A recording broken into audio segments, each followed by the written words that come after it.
Selamat siang untuk kita semua. Pada kesempatan kali ini saya akan menjelaskan mengenai materi kita, yaitu teks ceramah. Nah, sebelumnya pasti kalian pernah mendengar apa itu ceramah.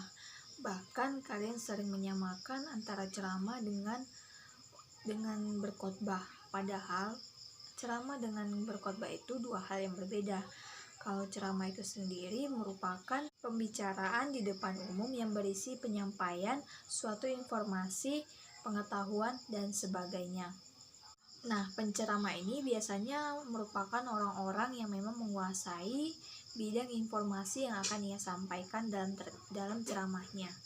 Nah, sedangkan khotbah itu sendiri merupakan pembicaraan di depan umum yang berisi penyampaian tentang informasi keagamaan, bahkan praktik peribadatan atau ajakan-ajakan untuk memperkuat iman percaya dari pendengar tersebut. Nah, jadi itulah dia penjelasan singkat mengenai perbedaan antara teks ceramah dengan khotbah. Jadi ceramah itu informasi yang disampaikan lebih umum, yaitu mencakup semua bidang yang memang disampaikan oleh para pakar atau ahli yang dalam bidang tertentu mengenai informasi yang akan disampaikannya. Sedangkan kalau khotbah itu lebih identik dengan informasi keagamaan. Selanjutnya saya akan menjelaskan mengenai ciri dari teks ceramah, yaitu ada 6 ciri-cirinya. Yang pertama, ada sesuatu yang dijelaskan atau diinformasikan untuk memperluas pengetahuan para pendengar. Nah, selanjutnya yang kedua, disampaikan oleh seseorang yang memiliki keahlian dalam bidang yang diceramahkan. Ciri yang ketiga yaitu bersifat persuasi atau ajakan untuk mengubah sikap ataupun tindakan terhadap materi yang dibicarakan. Dan yang keempat yaitu berisi argumen yang menguatkan topik yang dibicarakan. Dan yang kelima, memiliki fakta dan data yang memperkuat argumen dalam teks.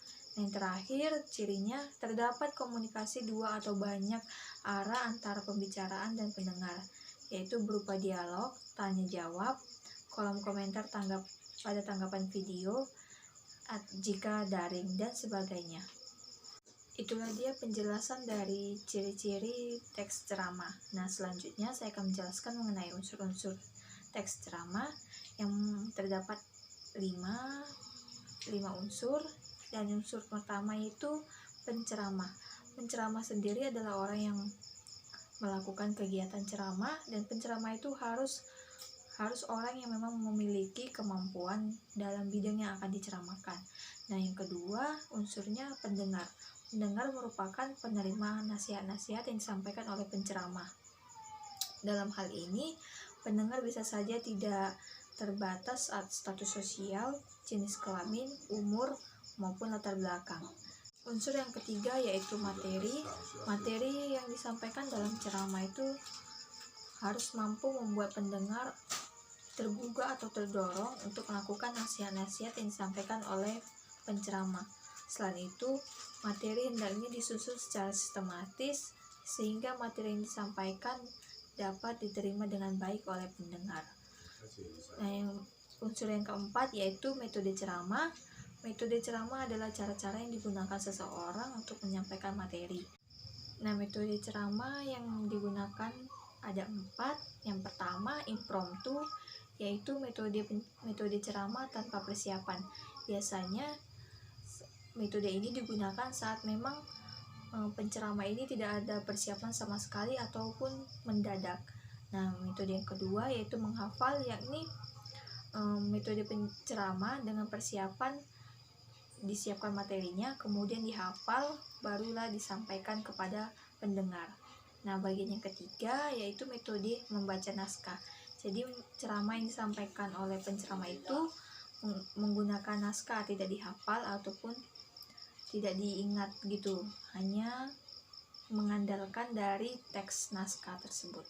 Nah, metode yang keempat yaitu metode ekstemporan, merupakan metode yang digunakan penceramah yang hanya menuliskan garis-garis besarnya aja atau pokok-pokok pikiran dari ceramah yang akan disampaikannya. Nah, selanjutnya metode yang keempat yaitu metode extemporan, yakni metode ceramah yang hanya menuliskan pokok-pokok pikiran sebagai catatan pengingat ataupun garis-garis besar dari materi yang akan disampaikan.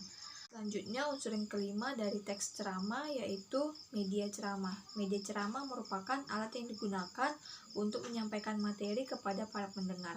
Jadi, alat yang bisa digunakan bisa berupa televisi maupun alat perekam, dan bisa juga disampaikan secara langsung kepada pendengar.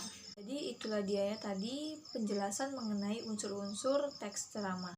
Nah, selanjutnya saya akan menjelaskan mengenai struktur teks ceramah. Meliputi 3 bagian. Yang pertama, pembuka, yang kedua, isi, dan yang ketiga, penutup.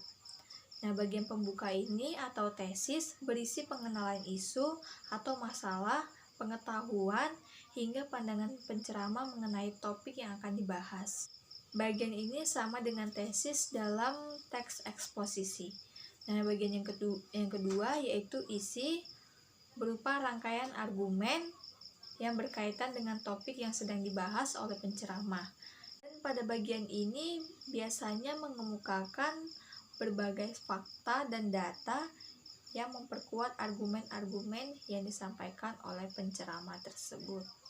Dan bagian yang ketiga atau bagian terakhir yaitu penutup atau penegasan kembali, merupakan penegasan kembali mengenai apa yang disampaikan dalam ceramah. Dalam hal ini bertujuan untuk memastikan ceramah yang disampaikan tidak keliru dari apa yang dimaksudkan, sehingga dapat diingat oleh pendengar dan ceramah dapat terkenang oleh pendengar tersebut dan terpengaruh untuk melakukan hal yang diceramahkan oleh penceramah tersebut. Dan bagian penutup ini bisa juga diisi dengan rekomendasi atau saran mengenai topik yang disampaikan oleh penceramah. Nah, itulah dia penjelasan mengenai struktur teks ceramah. Baiklah, sampai di sini dulu materi yang dapat saya jelaskan pada kesempatan kali ini, dan saya akan lanjutkan minggu depan.